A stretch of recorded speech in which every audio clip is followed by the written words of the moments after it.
Is Portland really as bad as they say it is? Just is not what it used to be. The Columbia Corridor, Gateway, and power lifting reports have gradually increased each year. The homeless. It's happening in one southeast Portland neighborhood. News outlets and social media have this tendency to make things bigger than they really are. And today I'm going to dive deep into why I think people are leaving Portland, to see if you think it's even worth staying here, coming here, living here in 2024. Welcome to Portland, Oregon, a city where the unexpected becomes every day. Nestled in the heart of the Pacific Northwest, Portland is a place I call home, where nature and creativity intertwine in the most beautiful way. But wait, why is everyone leaving?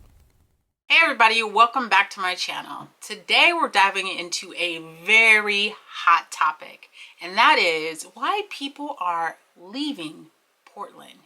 What's the reason? Why is everyone in such a rush to leave? People are leaving Portland after decades of it being the #1 location to live and visit. So what happened?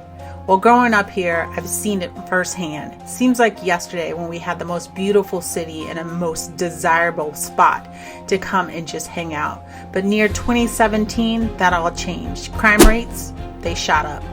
Rent and housing costs, they also increased.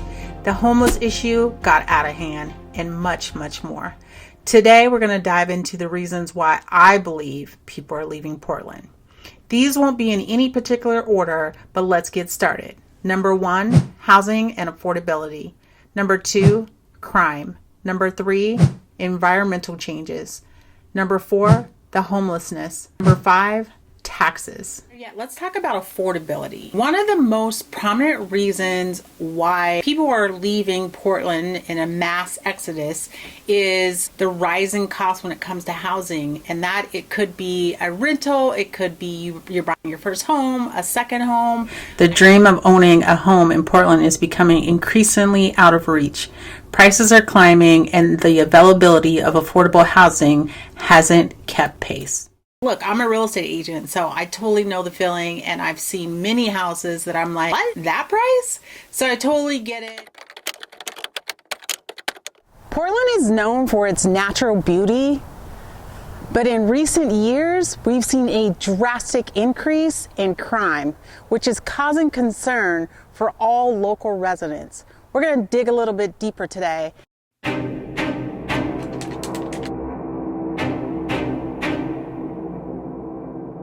Violent crimes. 53% of Oregonians are concerned about violent crimes this year. It more than doubled in numbers over this year. And yes, we've seen our average of crimes, and I'm pretty sure most states have. But Oregon's violent crime rate increased by 23% this year. So let's dig into what crimes Oregonians are actually concerned about. Number 1 being violent crimes. That came in on average at 53%. Property crimes came in at 53% as well. Gun violence came in at 49%, and package theft came in at 57%. These are the things that most Oregonians are concerned about. So, in looking at that, you can dig a little bit deeper into the report. It just kind of tells you exactly what's going on as far as the city and crime ratings. All right, let's talk environmental changes. Are there environmental changes that are truly affecting the people that live here? Yes, I believe so. Not only do I believe that it's affecting the residents that live here, it's also affecting our wildlife. I mean, we're seeing them in places that we traditionally wouldn't see them, which could be caused due to drought, lack of water, too much rain, too cold. There's so many different instances to where and why we're starting to see changes when it comes to environmental issues. I've seen the history of how the changes have occurred. Back in the day, we used to say August is the month to be out because that is when we have summer. We have 2 to 3 weeks in the summer months that you must put on your shorts, get out there and enjoy it. But that's all changed. Now we're starting to see 90 to 116 degree weather, which is very unpredictable. It's not something that I can say, hey, there's only a couple months out of the year that you can enjoy your time when living here in Portland as far as the summer months go. Now it could start in June, July, run through August, go all the way through October to where you could possibly get 90-degree days. So it has changed quite a bit. So if you're used to the 4 consistent seasons where it's predictable and you know exactly what to expect, Portland is just not it. It's not. All right, guys, I thought I would get in the car for this segment and drive around and just check out the different homeless camps to give you an idea of exactly where they are. Are they concentrated just in downtown Portland? Have they spread out into various different neighborhoods? How big are these camps? Just so that we can get an idea of how bad the homeless issue really is in Portland and if it's going to affect you in purchasing a house or actually living in the city. Let's go check it out. About me one more time before you go. All right, so we're gonna head to Northwest 23rd to see what the homeless situation is here. Is it any better? Any worse? Let's check it out. Oh, no.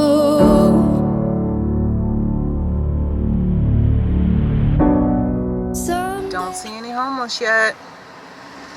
No homeless yet. Waiting. Loading. Oh, no. You already know what I'm going to say. I've been feeling this way for far too long.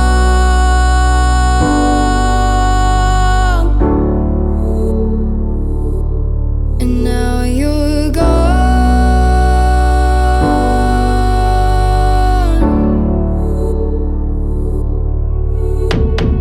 Took me away from all of my fears. Kept me away from all of my tears. Now you're gone.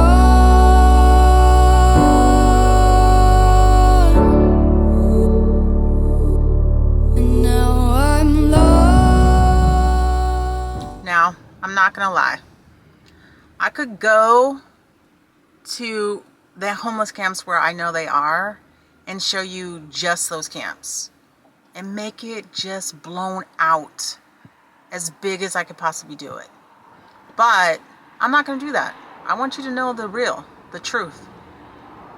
Everywhere you turn, is there homeless? Is there a problem? Is it like any city? Let's see.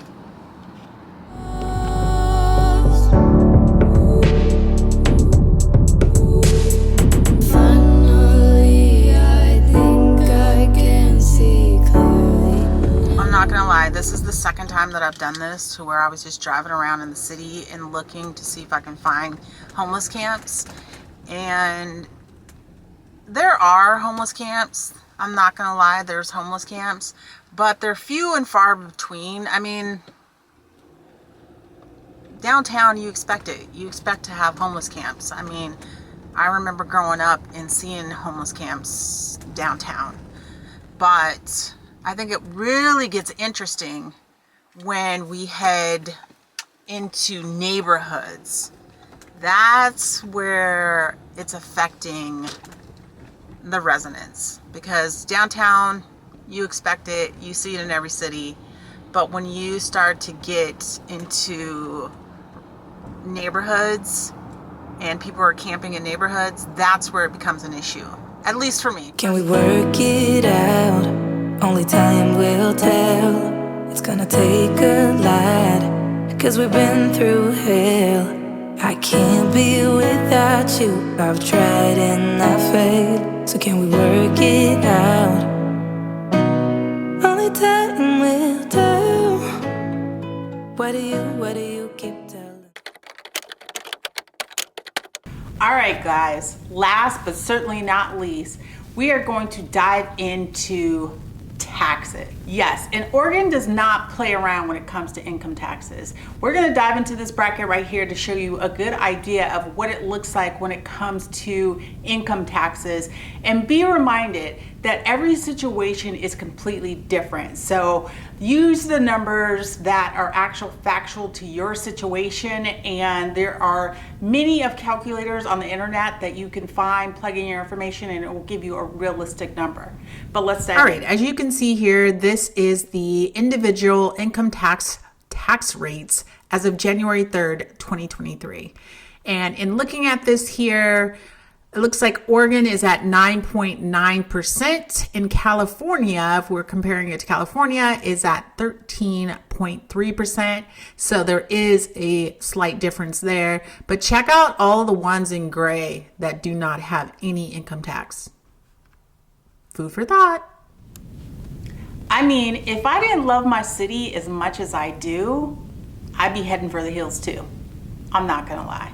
I mean, in looking at the numbers and doing the research that I did in order to put this video together, I mean, I could go to Los Angeles. I could go to Nevada. I could go, I mean, there's tons of places that I could go that I would be making more money net-wise if I were in those different states. So, food for thought.